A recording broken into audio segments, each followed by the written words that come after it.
After months of late-night calls, I realized I had fallen in love with my coworker. He whispered, "I wish I had met you before him." Torn, I said, "This isn't right." He replied, "Then why do you keep coming back?" My husband found our messages and asked, "Is there something you need to tell me?" I froze, knowing my secret was out. I never thought I'd be the kind of person to do this. I never thought I'd be the one sitting here, typing out my mess of a life for strangers on the internet because I have nowhere else to turn. But here I am. My name doesn't matter. What matters is that I have a husband, a stable life, and a routine. We've been together for years, married for 8. No kids, just us. We live in Chicago, in a quiet little condo with a view of Lake Michigan if you crane your neck the right way. It's comfortable. Safe. At least, it was. It started with late-night calls. Not the kind you're thinking of. At first, they were innocent. Work-related. I'm a marketing manager at a mid-sized firm, and there's always something that needs fixing, even after hours. A deadline, a campaign issue, a last-minute request. And that's how I started talking to him, Nathan. Nathan isn't flashy. He's not the type to turn heads when he walks into a room. He's quiet, thoughtful. The kind of guy who listens, really listens, when you talk. He works in our design department. We'd interacted before, just in passing, but we'd never had long conversations. Until one night, when I was working late. It was a stupid project, something that should have been wrapped up hours ago, but I was stuck. Everyone else had gone home, but I saw his light still on across the office. I knocked on his door, half expecting him to be annoyed. Instead, he smiled and said, "Need help?" That's how it began. That night, we worked together until almost midnight. When we finally called it quits, he walked me to my car, and we stood there talking. About work. About life. About nothing. And then we just kept talking.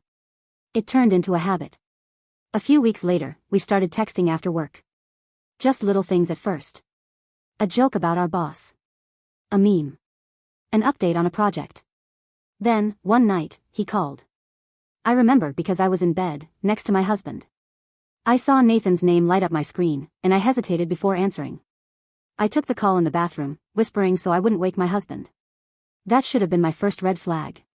That first call turned into another. And another. Before I knew it, we were talking every night. I'd stay up late, curled up in the corner of the couch, laughing softly into the phone while my husband slept in the next room.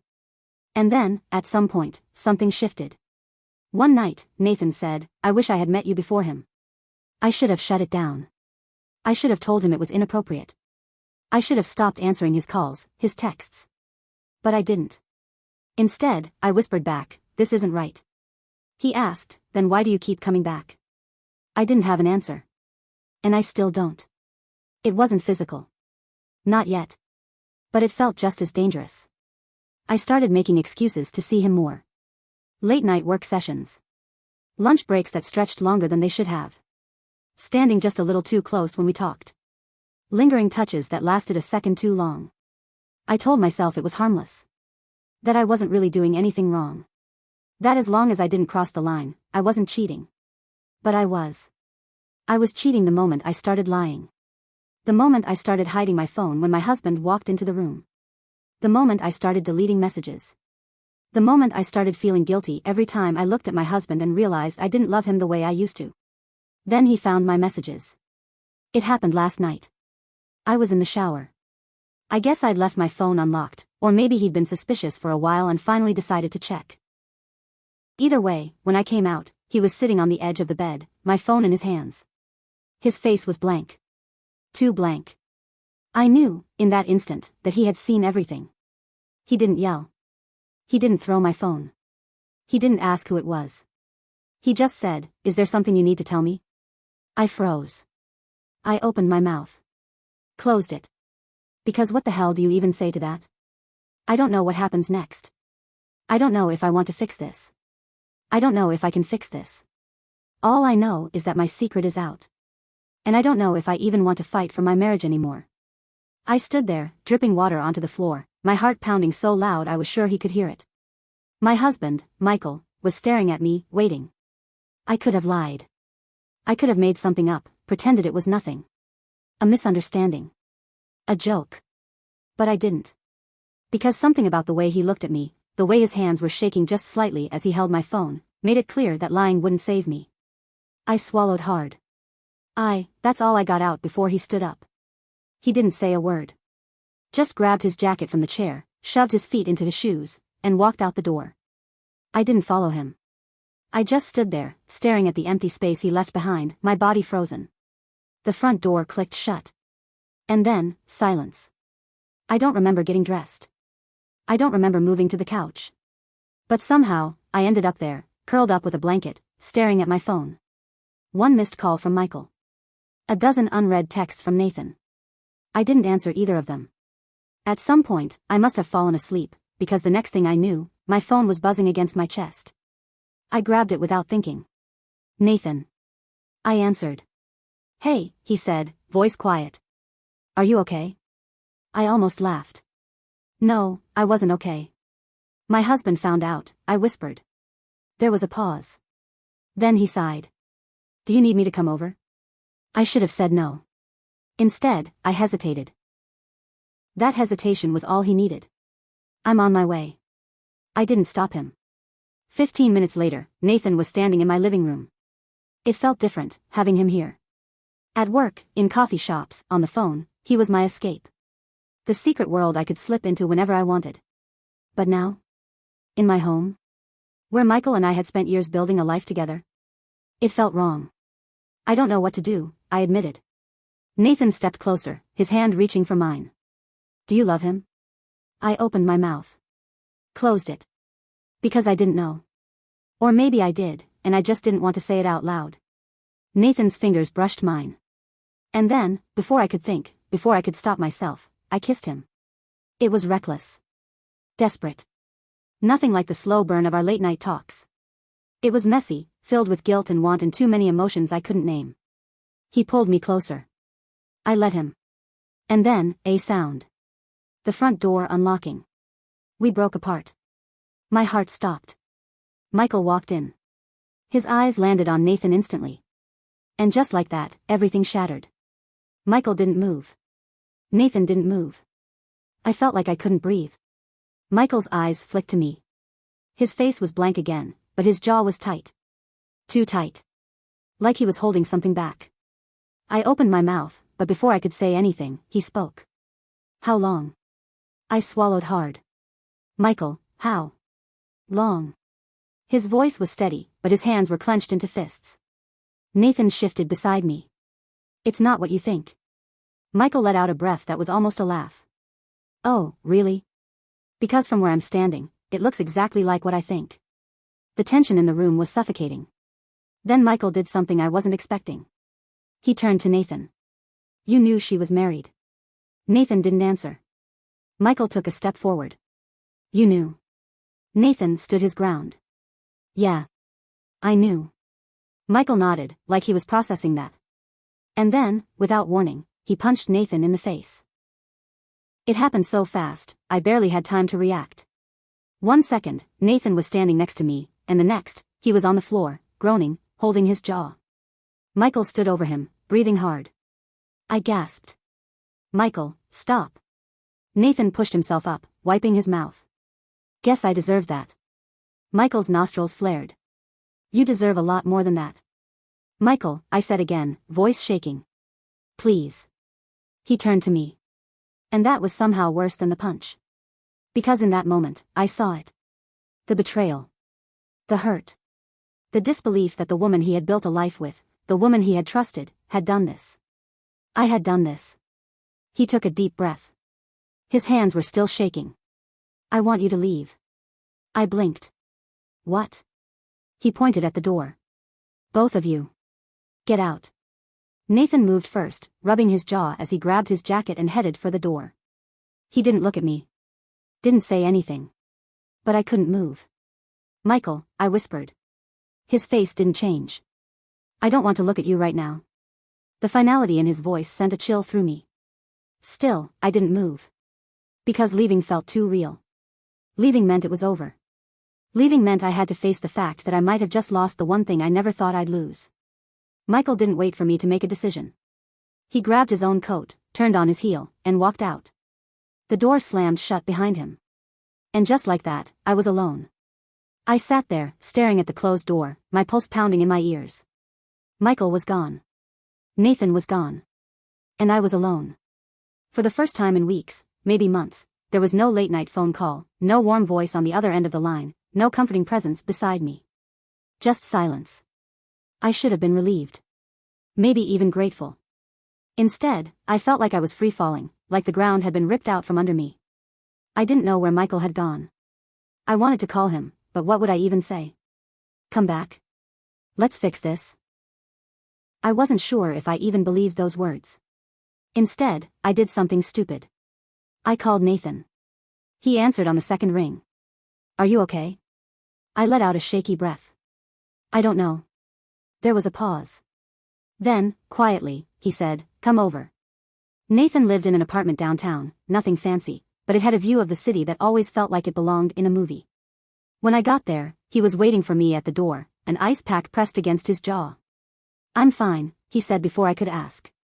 I wasn't fine, but I didn't say that. We didn't talk much after that. At some point, he poured me a drink. I drank it too fast. And then, before I knew it, I was in his bed. It wasn't rushed. It wasn't desperate. It was slow, careful. It felt like something inevitable, like we had been circling this moment for months. But when it was over, I felt sick. Nathan ran his fingers down my arm, tracing lazy patterns against my skin. You don't have to go back, he murmured. I closed my eyes. I had no idea where Michael was. If he was coming home. If there was even a home to come back to. And yet, all I could think was, this still wasn't real. This wasn't my life. I wasn't her.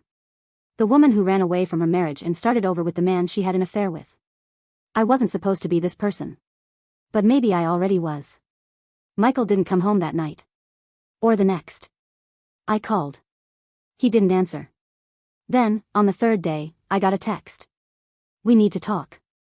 That was it. No anger. No pleading. Just a statement. We met at a small diner near our condo. A neutral place. I spotted him the second I walked in. He looked different. Like he hadn't been sleeping. I sat down across from him. Neither of us spoke at first. Finally, I said, where have you been? He exhaled. At a hotel. I nodded. Another silence. Then, finally, are you in love with him? My stomach twisted.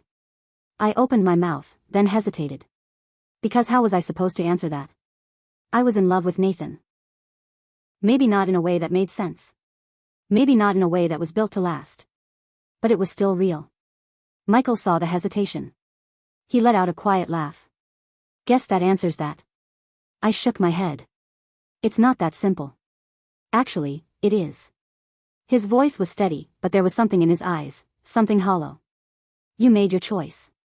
I flinched. Michael, he reached into his pocket and pulled something out. A key. To our condo. He slid it across the table. I'm not coming back, he said. It's yours now.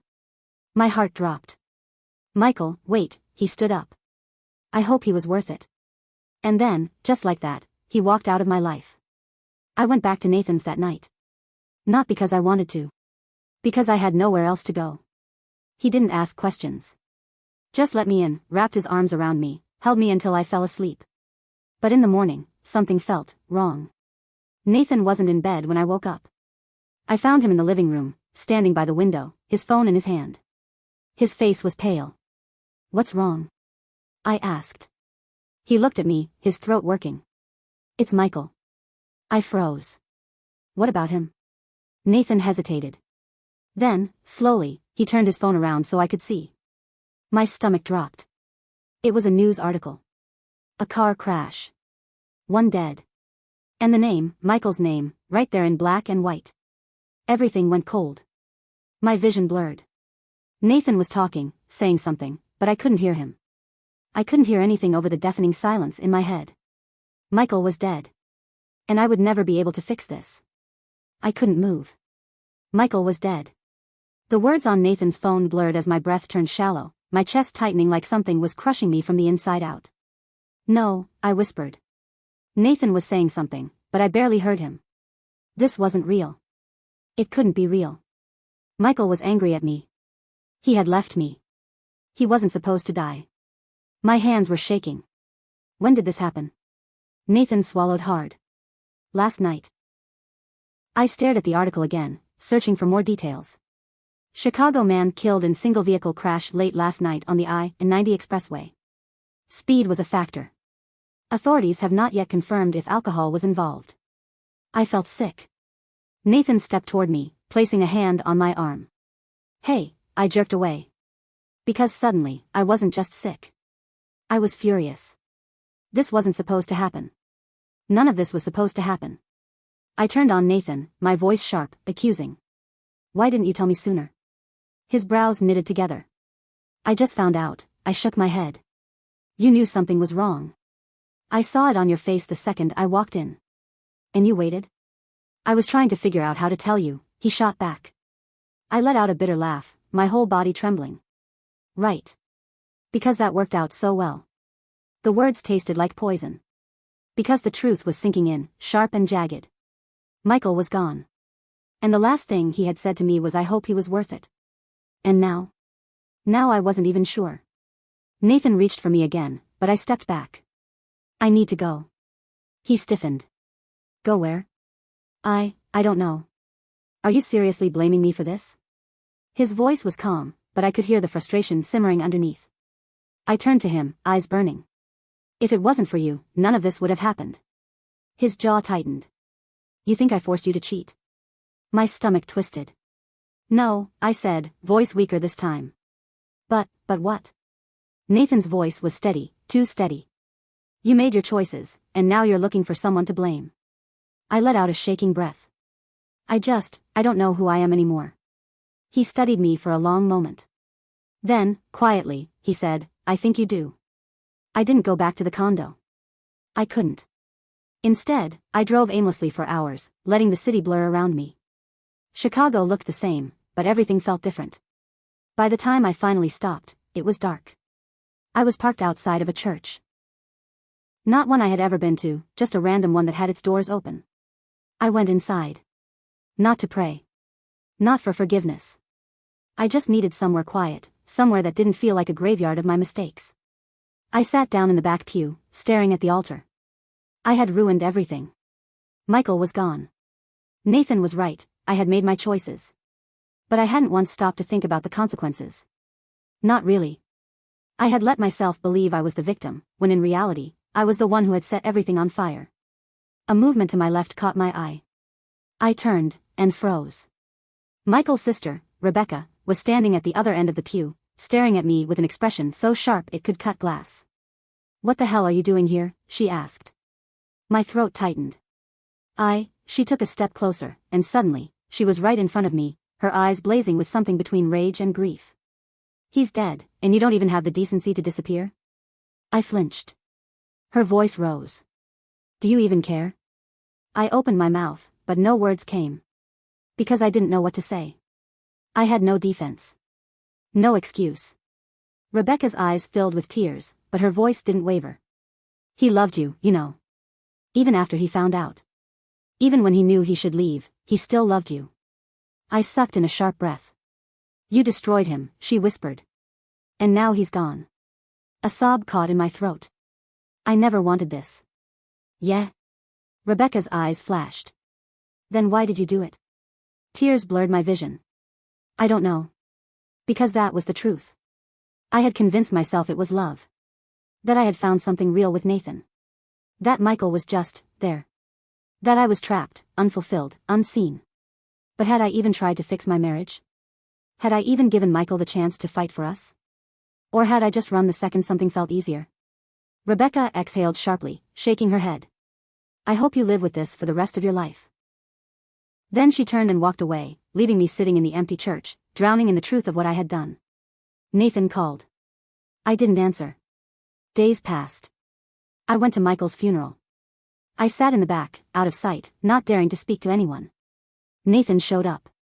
He spotted me, started to walk toward me, but I shook my head. He hesitated. Then, after a long moment, he nodded. And left. Just like that. Just like I had left Michael. It's been 6 months. The condo is empty now. I couldn't stay there. I packed up and moved to a tiny apartment outside the city. No view. No memories. Nathan called a few times after the funeral. I never picked up. Eventually, he stopped trying. I think about Michael every day. Not in a way that feels healing. Not in a way that brings closure. In a way that feels like an open wound, raw and bleeding, never quite able to scab over. Because the truth is, I did this. I wasn't a victim. I wasn't trapped. I wasn't unfulfilled. I just didn't try. And now, I have to live with that. Forever.